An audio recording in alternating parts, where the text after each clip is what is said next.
जय हिंद दोस्तों। आज के इस इम्पॉर्टेंट लेक्चर में हम सभी डिस्कस करने वाले हैं 20 अक्टूबर 2025 के करेंट अफेयर्स को। तो आप इस पूरे लेक्चर को बहुत ही ध्यान से लास्ट तक जोड़ देखिएगा। लास्ट में आपसे क्वेश्चन पूछा जाएगा जिसका आंसर कमेंट बॉक्स में बताना है। तो चलिए आज के पहले और इम्पॉर्टेंट क्वेश्चन को डिस्कस करते हैं। पहला क्वेश्चन है, निर्मल कुमार मिंडा किस संगठन के अध्यक्ष नियुक्त हुए हैं? आंसर हो जाएगा एसोचैम।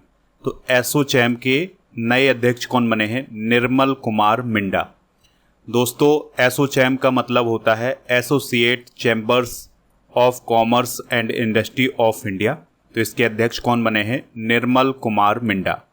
दोस्तों जो निर्मल कुमार मिंडा हैं ये यूनो मिंडा ग्रुप के एग्जीक्यूटिव चेयरमैन हैं। बात करें अगर हम एसोचैम की तो इसकी स्थापना 1920 में हुई थी। नई दिल्ली में इसका मुख्यालय है। भारत में व्यापार, उद्योग और आर्थिक विकास को बढ़ावा देना इसका मुख्य उद्देश्य है और इसका कार्य नीति निर्माण में सहयोग करना है। कुछ इंपॉर्टेंट करेंट अफेयर्स डिस्कस करते हैं। तो आरबीआई के पूर्व गवर्नर उर्जित पटेल आईएमएफ के एग्जीक्यूटिव डायरेक्टर बने हैं, यानी कि इंटरनेशनल मॉनेटरी फंड के एग्जीक्यूटिव डायरेक्टर कौन बने हैं? उर्जित पटेल बने हैं। दिनेश के पटनायक को कनाडा में भारत का एम्बेसडर हाल ही में बनाया गया है। टीसीए कल्याणी ने महालेखा नियंत्रक यानी सीजीए का पदभार अभी हाल ही में ग्रहण किया है। न्यू डेवलपमेंट बैंक ने राजीव रंजन को उपाध्यक्ष और मुख्य जोखिम अधिकारी नियुक्त किया है। एनडीबी की बात करें दोस्तों तो इसकी स्थापना 2015 में हुई थी और इसे ब्रिक्स बैंक बोला जाता है क्योंकि ब्रिक्स देशों के द्वारा न्यू डेवलपमेंट बैंक की स्थापना की गई थी। संघाई चाइना में इसका हेडक्वार्टर है। अनीश दयाल सिंह प्रधानमंत्री के उप राष्ट्रीय सुरक्षा सलाहकार बने हैं। अच्छा, प्रधानमंत्री मोदी जी के राष्ट्रीय सुरक्षा सलाहकार कौन है? तो वो हैं अजीत डोभाल। दोस्तों अभी हाल ही में संजय बात्सायन 47वें उप नौसेना प्रमुख बने हैं। अच्छा, नौसेना प्रमुख कौन है वर्तमान में? एडमिरल दिनेश कुमार त्रिपाठी। ठीक है। अगर हम थल सेना प्रमुख की बात करें तो वो हैं उपेंद्र द्विवेदी और वायुसेना अध्यक्ष की बात करें तो air chief marshal Amarpreet Singh वर्तमान में वायुसेना अध्यक्ष हैं। ये भी आप याद रखिएगा। अच्छा, वर्तमान में सीडीएस कौन है ये आप कमेंट बॉक्स में बता सकते हैं। सोनाली मिश्रा आरपीएफ यानी रेलवे सुरक्षा बल या रेलवे प्रोटेक्शन फोर्स की पहली महिला डीजी यानी महानिदेशक बनी है। तो ये सारे इंपॉर्टेंट पॉइंट आप नोट जरूर करें। नेक्स्ट क्वेश्चन है, भारत ने एएफसी अंडर 17 महिला एशियाई कप 2026 के लिए किस देश को हराकर क्वालिफाई किया है?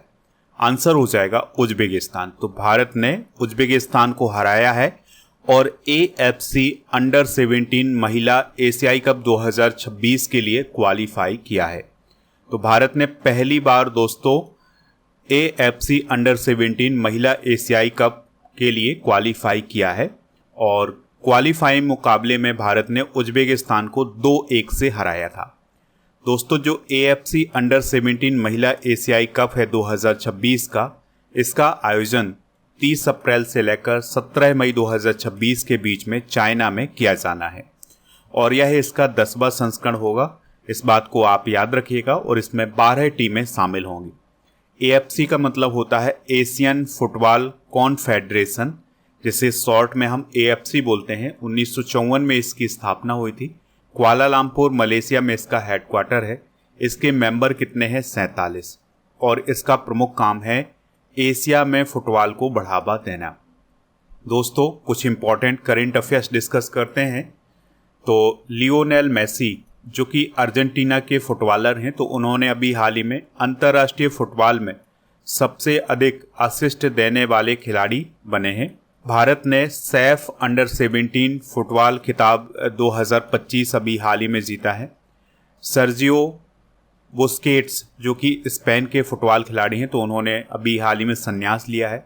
रियल मैड्रिड को 2025 में दुनिया का सबसे मूल्यवान फुटबॉल क्लब घोषित किया गया है। रियल मैड्रिड जो है वो स्पेन का फुटबॉल क्लब है, तो उसे दुनिया का सबसे मूल्यवान फुटबॉल क्लब हाल ही में घोषित किया गया है।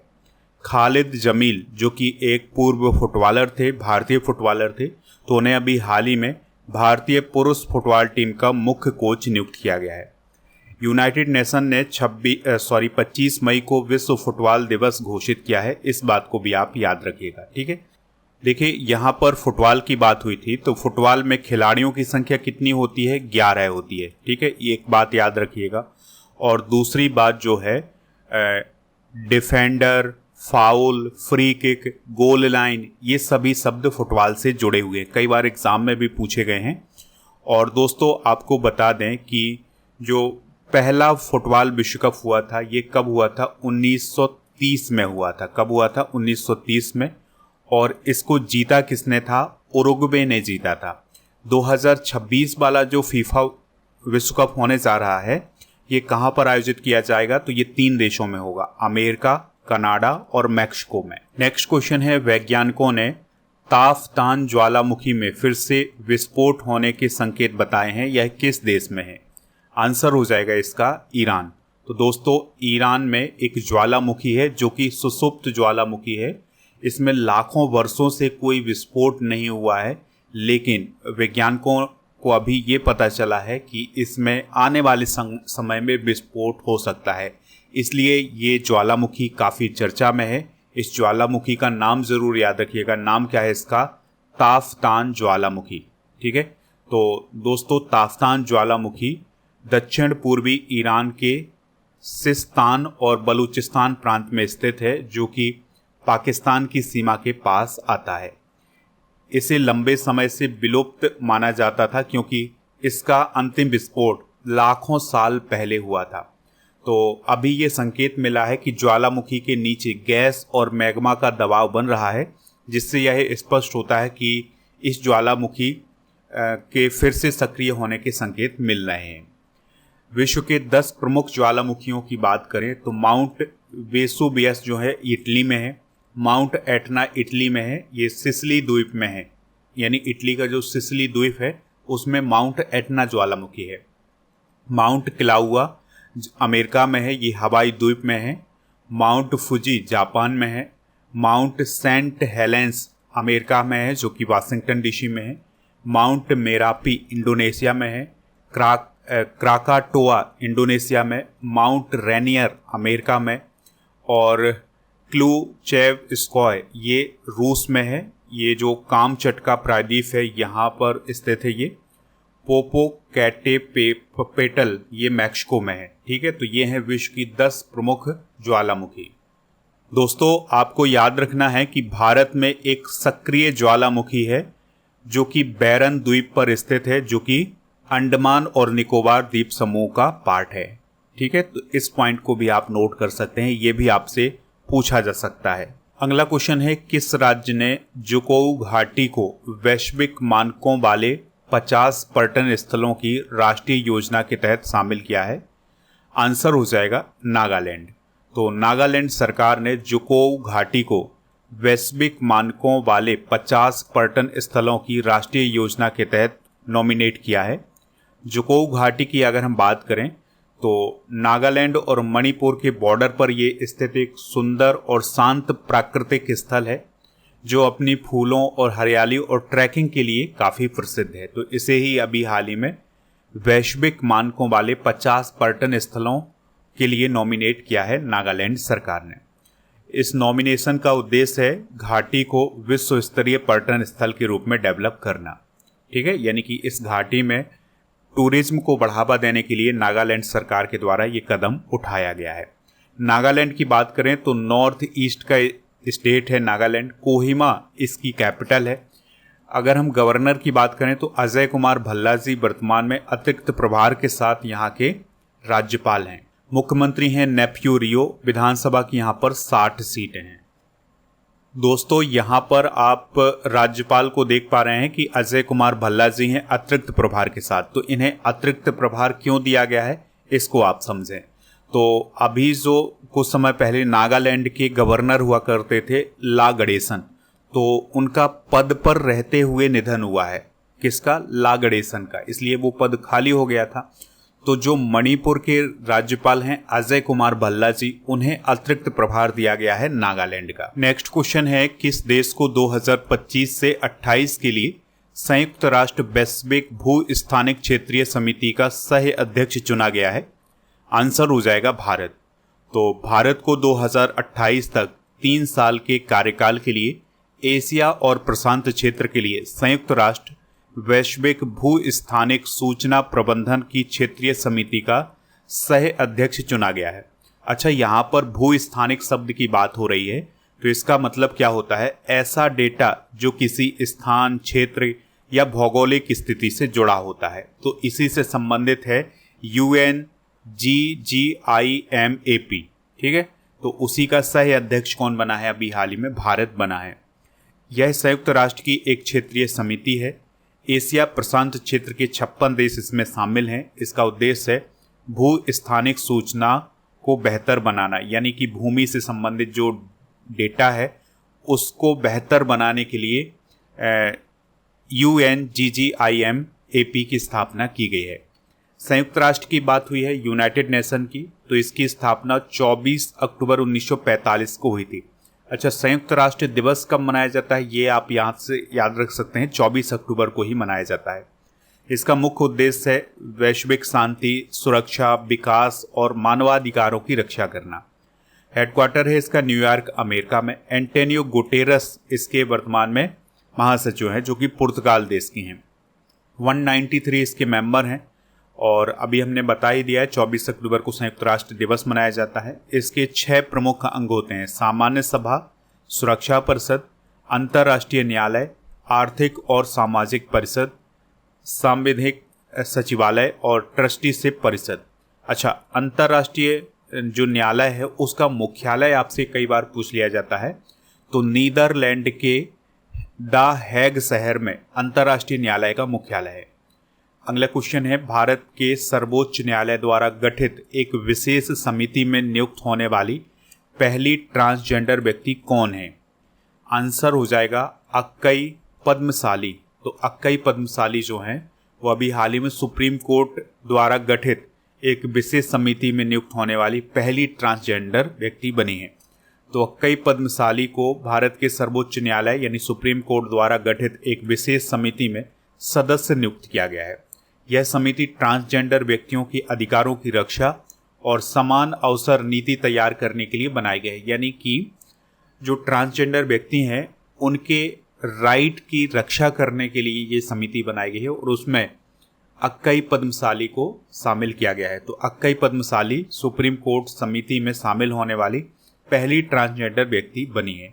अच्छा, जो अक्कई पद्मशाली हैं इनका संबंध कर्नाटका राज्य से है, इस बात को भी आप याद रखिएगा। अक्कई पद्मशाली कर्नाटक की प्रसिद्ध ट्रांसजेंडर अधिकार कार्यकर्ता हैं। कुछ इंपॉर्टेंट करंट अफेयर्स भी डिस्कस करते हैं। तो इंग्लैंड और वेल्स क्रिकेट बोर्ड ने महिला क्रिकेट में ट्रांसजेंडर महिलाओं पर बैन लगाया है।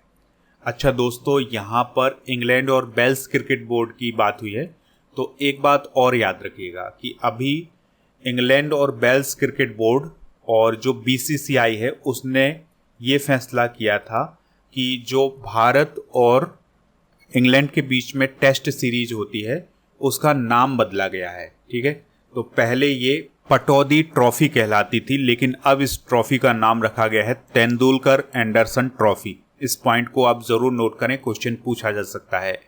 अजमेर में पहली बार अखिल भारतीय ट्रांसजेंडर सम्मेलन 2025 का आयोजन हुआ था। डोनाल्ड ट्रंप के आदेश पर एथलेटिक एसोसिएशन ने महिलाओं के खेल में ट्रांसजेंडर खिलाड़ियों पर बैन लगाया है। मानवी मधु कश्यप बिहार पुलिस में पहली ट्रांस वुमन सब इंस्पेक्टर बनी है।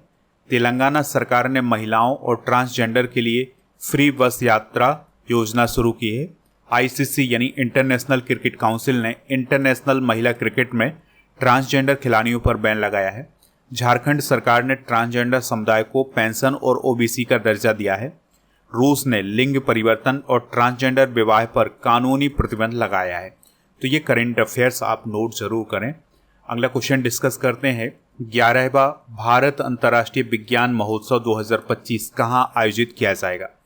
तो यह चंडीगढ़ में आयोजित किया जाएगा। कहाँ पर दोस्तों? चंडीगढ़ में। ठीक है, तो यह महोत्सव 6 से लेकर 9 दिसंबर 2025 तक आयोजित किया जाएगा, जिसका उद्देश्य होगा भारत की वैज्ञानिक उपलब्धियों को प्रदर्शित करना और विज्ञान के प्रति जन भागीदारी को बढ़ाना। इसका विषय क्या होगा, थीम क्या होगा? तो विज्ञान से समृद्धि आत्मनिर्भर भारत के लिए। महोत्सव की बात हुई है तो कुछ इम्पोर्टेंट महोत्सव डिस्कस करते हैं। तो अभी अंतर्राष्ट्रीय साहित्य महोत्सव उन्मेष 2025 का आयोजन पटना बिहार में किया गया है। जीआई टैग वाली स्थानीय फसल को बढ़ावा देने के लिए मणिपुर ने हथेई मिर्च महोत्सव की मेजबानी की है, यानी हथेई मिर्च महोत्सव मणिपुर राज्य में हाल ही में आयोजित किया गया है। ओडिशा का फसल उत्सव नुआखाई महोत्सव हाल ही में मनाया गया है। नई दिल्ली में पहली बार बिम्स्टेक पारंपरिक संगीत महोत्सव 2025 आयोजित किया गया है। देखिए यहाँ पर बिम्स्टेक की बात हुई है तो बिम्स्टेक के मेंबर आपसे अक्सर पूछ लिए जाते हैं। तो बिम्स्टेक के मेंबर में बांग्लादेश है, भूटान है, भारत है, म्यांमार है, नेपाल है, श्रीलंका है और थाईलैंड है। ठीक है, तो ये बिम्स्टेक के मेंबर हैं। तमिलनाडु में आषाढ़ी तिरुवत्थेरी उत्सव मनाया गया है। हैदराबाद के गोलकुंडा किले में बोनालू उत्सव मनाया गया है, यानी बोनालू उत्सव जो है वो हैदराबाद में मनाया गया है। तो ये सारे महोत्सव आप नोट जरूर कर लें। नेक्स्ट क्वेश्चन है, माइकल रेड्रिनिरेना को किस देश का ट्रांजिशनल राष्ट्रपति नियुक्त किया गया है? आंसर हो जाएगा मेडागास्कर। तो दोस्तों मेडागास्कर देश में अभी आंदोलन हुआ था, जिस प्रकार से नेपाल में आंदोलन हुआ था, जैन जी का आंदोलन था, उसी प्रकार से मेडागास्कर में भी आंदोलन हुआ। तो वहाँ के जो राष्ट्रपति थे एंड्री राजोएलिना, उन्हें पद से हटा दिया गया है। इसके अलावा वो जो एंड्री राजोएलिना है उन्होंने देश भी छोड़ दिया है। अब वहाँ के ट्रांजिशनल राष्ट्रपति कौन बने हैं? माइकल रेड्रिनिरेना। ठीक है, और वो वहाँ की जो सेना है उसके प्रमुख बताए जा रहे हैं। दोस्तों मेडागास्कर की अगर हम बात करें तो यह अफ्रीका महाद्वीप के पूर्वी तट पर स्थित है। तो ये अफ्रीका महाद्वीप है, ये है मेडागास्कर। ठीक है, तो अफ्रीका महाद्वीप के पूर्वी तट पर स्थित है कौन? मेडागास्कर। एंटानानारिवो इसकी कैपिटल है। इसे ग्रेट रेड आइलैंड भी बोला जाता है। यह दुनिया का 5वां सबसे बड़ा द्वीप है। मेडागास्कर को बायोडायवर्सिटी हॉट स्पॉट भी कहा जाता है। अंतर्राष्ट्रीय नियुक्तियां डिस्कस करते हैं तो सुशीला कार्की नेपाल की अंतरिम प्रधानमंत्री बनी है। सेबेस्टियन लेकोर्नो फ्रांस के पीएम बने हैं और इरफान अली गुआना के राष्ट्रपति, और अनुतिन चार्नविराकुल थाईलैंड के पीएम बने हैं। संजोग गुप्ता सीईओ बने हैं आईसीसी के। जेनिफर सिमन्स पहली महिला राष्ट्रपति सूरीनाम की बनी है। यूलिया स्विरिडेंको पीएम बनी है यूक्रेन की। ली जे मिंग राष्ट्रपति बने हैं साउथ कोरिया के। डेविड सल्वागनी नासा के एआई अधिकारी बने। नेक्स्ट क्वेश्चन है, वर्ष 2025 का विश्व का सर्वश्रेष्ठ पर्यटन गांव किसे घोषित किया गया है? आंसर हो जाएगा ब्लैड, स्लोवेनिया। तो स्लोवेनिया देश का जो ब्लैड शहर है या गांव है, इसे विश्व का सर्वश्रेष्ठ पर्यटन गांव घोषित किया गया है। तो इसको किसने घोषित किया है सर्वश्रेष्ठ पर्यटन गांव? तो संयुक्त राष्ट्र की जो पर्यटन एजेंसी है उसने घोषित किया है। और ब्लैड स्लोवेनिया का एक बहुत ही सुंदर पर्वतीय शहर है। यह स्लोवेनिया का चौथा गांव है जिसे ये सम्मान मिला है।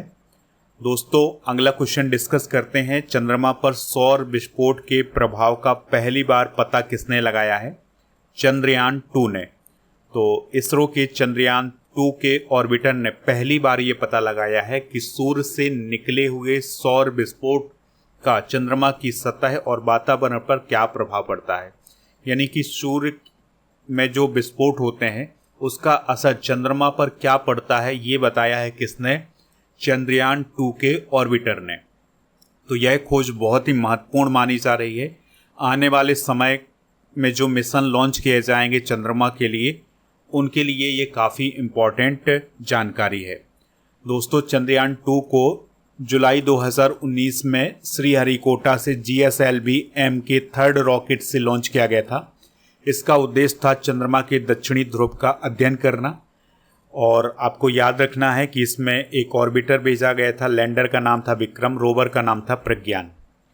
दोस्तों आप स्टडी करके ऐप को इंस्टॉल कर लें। तो यहाँ पर एक नई टेस्ट सीरीज शुरू की गई है जो कि कंप्यूटर की टेस्ट सीरीज है। आजकल कंप्यूटर हर एक एग्ज़ाम में पूछा जाता है, तो उसके लिए एक टेस्ट सीरीज लाई गई है आपके लिए।